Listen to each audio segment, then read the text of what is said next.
ಅಯೋಧ್ಯೆಯಲ್ಲಿ ಶ್ರೀರಾಮ ಮಂದಿರ ಸಂಪೂರ್ಣ ತಲೆ ಎತ್ತಿ ನಿಂತಿದೆ. ರಾಮ ಮಂದಿರ ನಿರ್ಮಾಣ ಕಾರ್ಯ ಸಂಪನ್ನವಾಗಿದೆ. ಇದರ ಸಂಕೇತವಾಗಿ ಪ್ರಧಾನಿ ಮೋದಿ ಧ್ವಜಾರೋಹಣವನ್ನು ನೆರವೇರಿಸಿದ್ದಾರೆ. 500 ವರ್ಷದ ಕಿಚ್ಚು ಕೋಟ್ಯಾಂತರ ಹಿಂದೂಗಳ ಕನಸನ್ನ ನನಸು ಮಾಡಿದೆ.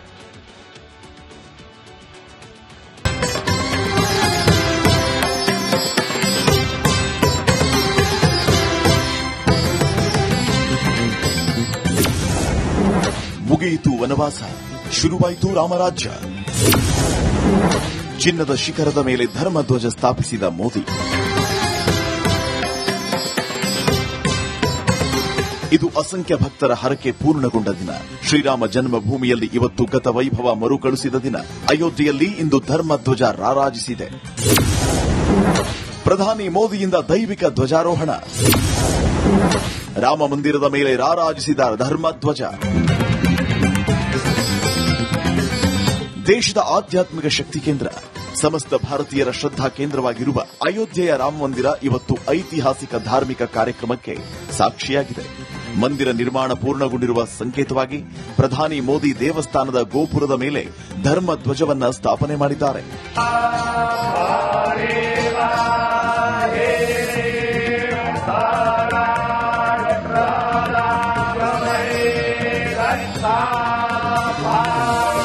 ಬೆಳಿಗ್ಗೆ 10ರ ಹೊತ್ತಿಗೆ ಅಯೋಧ್ಯೆಗೆ ಆಗಮಿಸಿದ ಪ್ರಧಾನಿ ಮೋದಿ ಸಪ್ತ ಮಂದಿರಕ್ಕೆ ಭೇಟಿ ನೀಡಿ ಶೇಷಾವತಾರ, ವಸಿಷ್ಠ, ವಿಶ್ವಾಮಿತ್ರ, ಅಗಸ್ತ್ಯ, ವಾಲ್ಮೀಕಿ, ದೇವಿ ಅಹಲ್ಯ, ನಿಷಾದ್ ರಾಜ್ ಗುಹಾ, ಶಬರಿಗೆ ವಿಶೇಷ ಪೂಜೆಯನ್ನ ಸಲ್ಲಿಸಿದರು. ರಾಮ್ ದರ್ಬಾರ್ ಗರ್ಭಗೃಹ, ರಾಮಲಲ್ಲಾ ಗರ್ಭಗೃಹ ದರ್ಶನ ಪಡೆದು ಗರ್ಭಗುಡಿಯಲ್ಲಿ ರಾಮಲಲ್ಲಾಗೆ ವಿಶೇಷ ಪೂಜೆಯನ್ನ ಸಲ್ಲಿಸಿದರು. ಅಭಿಜಿತ್ ಮುಹೂರ್ತದಲ್ಲಿ ವೇದ ಮಂತ್ರದೊಂದಿಗೆ ದೈವಿಕ ಧ್ವಜಾರೋಹಣ ನೆರವೇರಿಸಿದ್ದಾರೆ. ಈ ಧರ್ಮ ಧ್ವಜ केवल एक ध्वजा नहीं, ये भारतीय सभ्यता के पुनर्जागरण का ध्वज है. इस पर रचित सूर्य वंश की ख्याति, वर्णित होम शब्द और अंकित कोविदार वृक्ष राम राज्य की कीर्ति को प्रतिरूपित करता है. ರಾಮ ಮಂದಿರ ನಿರ್ಮಾಣ ಪೂರ್ಣಗೊಂಡಿರುವ ಸಂಕೇತವಾಗಿ ಮಂದಿರದ ಮೇಲೆ ಧರ್ಮಧ್ವಜ ರಾರಾಜಿಸಿದ್ದು, ಈ ಐತಿಹಾಸಿಕ ಧಾರ್ಮಿಕ ಸಮಾರಂಭವು ದೇಶದ ಆಧ್ಯಾತ್ಮಿಕ ಒಗ್ಗಟ್ಟನ್ನು ಪ್ರದರ್ಶಿಸಿದೆ. ಈ ಕಾರ್ಯಕ್ರಮವು ರಾಮ ಮತ್ತು ಸೀತೆ ವಿವಾಹ ಪಂಚಮಿಯ ಮುಹೂರ್ತ ದಿನದಂದೇ ನಡೆದಿರುವಂತಹದ್ದು ಇನ್ನೊಂದು ವಿಶೇಷ.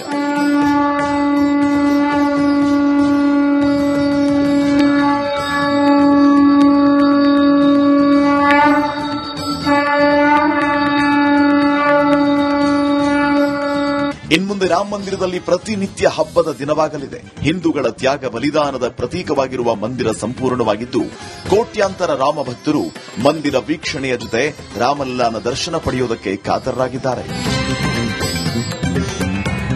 News desk, republic Kannada.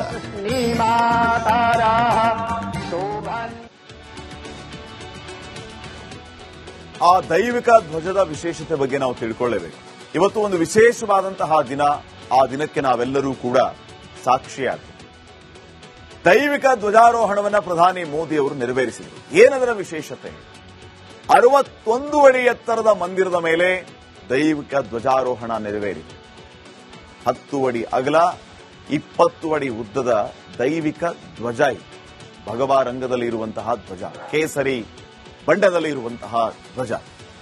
ಗಂಟೆಗೆ 60 ಕಿಲೋಮೀಟರ್ ವೇಗದ ಗಾಳಿಯನ್ನ ಈ ಧ್ವಜ ತಡೆದುಕೊಳ್ಳುತ್ತೆ. 360 ಡಿಗ್ರಿ ತಿರುಗುತ್ತೆ ದೈವಿಕ ಧ್ವಜದ ಆ ಕಂಬ. ಧ್ವಜಕ್ಕೆ ಯಾವುದೇ ರೀತಿ ಹಾನಿಯಾಗದಂತೆ ಅಲ್ಲಿ ಎಲ್ಲಾ ರೀತಿಯ ತಂತ್ರಜ್ಞಾನವನ್ನ ಬಳಸಲಾಗಿದೆ. ಗುಜರಾತ್ನ ಅಹಮದಾಬಾದ್ನಲ್ಲಿ ಈ ಧ್ವಜವನ್ನ ತಯಾರು ಮಾಡಲಾಯಿತು. ಕೇಸರಿ ಬಣ್ಣದ ತ್ರಿಕೋನಾಕಾರದ ದೈವಿಕ ಧ್ವಜ ಇದೆ. ಆ ಧ್ವಜದಲ್ಲಿ ಸೂರ್ಯ ಇದ್ದಾನೆ. ಓಂ ಆಧ್ಯಾತ್ಮಿಕ ಸಂಕೇತ ಇದೆ. ಇದರ ಜೊತೆಗೆ ಕೋವಿದಾರ್ ಮರ ಇದೆ. ಸೂರ್ಯ ವಂಶವನ್ನ ಪ್ರತಿನಿಧಿಸುವಂತದ್ದು ಸೂರ್ಯ. ಸಂಪನ್ನತೆ ಮತ್ತು ಶಕ್ತಿಯ ಒಂದು ಸಂಕೇತ ಆ ಸೂರ್ಯ. ತ್ರೇತಾಯುಗದ ಚಿಹ್ನೆ. ಇನ್ನ ಸೂರ್ಯ ದೇವರು ಮತ್ತು ಓಂ ಚಿಹ್ನೆಯನ್ನ ಆ ಧ್ವಜ ಹೊಂದಿದೆ. ಧಾರ್ಮಿಕ ಮಹತ್ವವುಳ್ಳಂತಹ ವಿಶಿಷ್ಟವಾದಂತಹ ಕೋವಿದಾರ್ ಮರದ ಚಿತ್ರವನ್ನು ಕೂಡ ಅಲ್ಲಿ ಬಳಸಲಾಗಿದೆ. ಹಲವು ಧಾರ್ಮಿಕ ಗ್ರಂಥಗಳಲ್ಲಿ ಈ ಕೋವಿದಾರ್ ಮರದ ಉಲ್ಲೇಖ ಇದೆ. ಸಂಪನ್ನತೆಯ ಸಂಕೇತ ಈ ಕೋವಿದಾರ್ ಮರ. ಅಷ್ಟೇ ಯಾಕೆ, ತ್ರೇತಾಯುಗದಲ್ಲಿ ಭರತನು ರಾಜಭಾರ ಮಾಡುವಂತಹ ಸಂದರ್ಭದಲ್ಲಿ ತನ್ನ ಧ್ವಜದಲ್ಲಿ ರಾಜಧರ್ಮ ಲಾಂಛನದಲ್ಲಿ ಬಳಸಿದ್ದು ಇದೇ ಕೋವಿದಾರ್ ಮರ ಅನ್ನುವಂತಹ ಉಲ್ಲೇಖ ರಾಮಾಯಣದಲ್ಲೇ ಇದೆ, ವಾಲ್ಮೀಕಿ ರಾಮಾಯಣದಲ್ಲಿ. ದೈವಿಕಿ ಧ್ವಜ ತಯಾರು ಮಾಡೋದಕ್ಕೆ 25 ದಿನ ಬೇಕಾಗಿದೆ. 3 ಪದರಗಳ ಬಟ್ಟೆಯಿಂದ ಈ ಧ್ವಜವನ್ನ ತಯಾರು ಮಾಡಲಾಗಿದೆ. ಅಂಚುಗಳನ್ನ ಚಿನ್ನದ ಎಳೆಗಳಿಂದ ಮಾಡಲಾಗಿದೆ. ರೇಷ್ಮೆಯಿಂದ ಕೂಡಿದೆ. ಕೈಯಿಂದ ಚಿಹ್ನೆಯನ್ನ ಮಾಡೋದಕ್ಕೆ 7 ರಿಂದ 8 ದಿನ ಬೇಕಾಯಿತು. ಈ ಧ್ವಜ ರಾಮ ಮಂದಿರ ಸಂಪನ್ನತೆಯನ್ನ ಯಾವಾಗಲೂ ಕೂಡ ಸಾರುತ್ತೆ. ಈ ಧ್ವಜ ಇಷ್ಟೊಂದು ವಿಶೇಷತೆಯಿಂದ ಕೂಡಿದೆ. ಅದನ್ನ ಪ್ರಧಾನಿ ಮೋದಿಯವರು ಇವತ್ತು ಅನಾವರಣ ಮಾಡಿದ್ದಾರೆ, ಧ್ವಜಾರೋಹಣವನ್ನ ನೆರವೇರಿಸಿದ್ದಾರೆ. ಇವತ್ತು ಇಡೀ ದೇಶದಲ್ಲಿ ಈ ಕಾರಣ ಹಬ್ಬಕ್ಕೆ ಸಾಕ್ಷಿಯಾಗಿದೆ. ಸಂಭ್ರಮ ಸಡಗರ ಮನೆ ಮಾಡಿ. ಅಯೋಧ್ಯೆಯಲ್ಲಿ ಶ್ರೀರಾಮ ಮಂದಿರ ಸಂಪೂರ್ಣ ತಲೆ ಎತ್ತಿ ನಿಂತಿದೆ. ರಾಮ ಮಂದಿರ ನಿರ್ಮಾಣ ಕಾರ್ಯ ಸಂಪನ್ನವಾಗಿದೆ. ಇದರ ಸಂಕೇತವಾಗಿ ಪ್ರಧಾನಿ ಮೋದಿ ಧ್ವಜಾರೋಹಣವನ್ನು ನೆರವೇರಿಸಿದ್ದಾರೆ. 500 ವರ್ಷದ ಕಿಚ್ಚು ಕೋಟ್ಯಾಂತರ ಹಿಂದೂಗಳ ಕನಸನ್ನ ನನಸು ಮಾಡಿದೆ.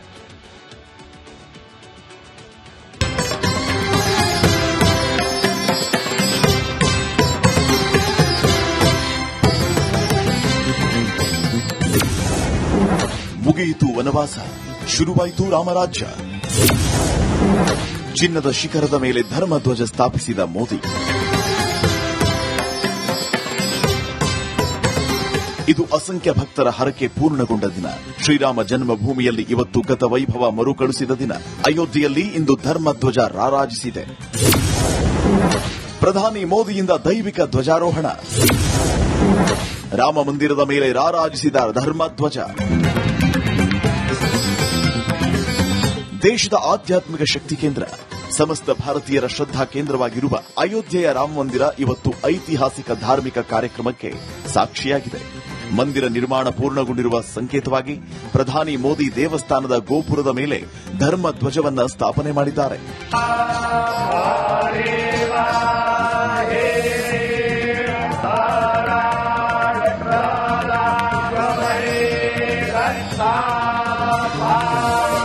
ಬೆಳಿಗ್ಗೆ 10ರ ಹೊತ್ತಿಗೆ ಅಯೋಧ್ಯೆಗೆ ಆಗಮಿಸಿದ ಪ್ರಧಾನಿ ಮೋದಿ ಸಪ್ತ ಮಂದಿರಕ್ಕೆ ಭೇಟಿ ನೀಡಿ ಶೇಷಾವತಾರ, ವಸಿಷ್ಠ, ವಿಶ್ವಾಮಿತ್ರ, ಅಗಸ್ತ್ಯ, ವಾಲ್ಮೀಕಿ, ದೇವಿ ಅಹಲ್ಯ, ನಿಷಾದ್ ರಾಜ್ ಗುಹಾ, ಶಬರಿಗೆ ವಿಶೇಷ ಪೂಜೆಯನ್ನ ಸಲ್ಲಿಸಿದರು.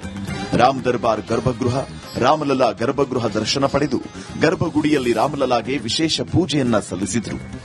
ಅಭಿಜಿತ್ ಮುಹೂರ್ತದಲ್ಲಿ ವೇದ ಮಂತ್ರದೊಂದಿಗೆ ದೈವಿಕ ಧ್ವಜಾರೋಹಣ ನೆರವೇರಿಸಿದ್ದಾರೆ. ಈ ಧರ್ಮ ಧ್ವಜ केवल एक ध्वजा नहीं, ये भारतीय सभ्यता के पुनर्जागरण का ध्वज है.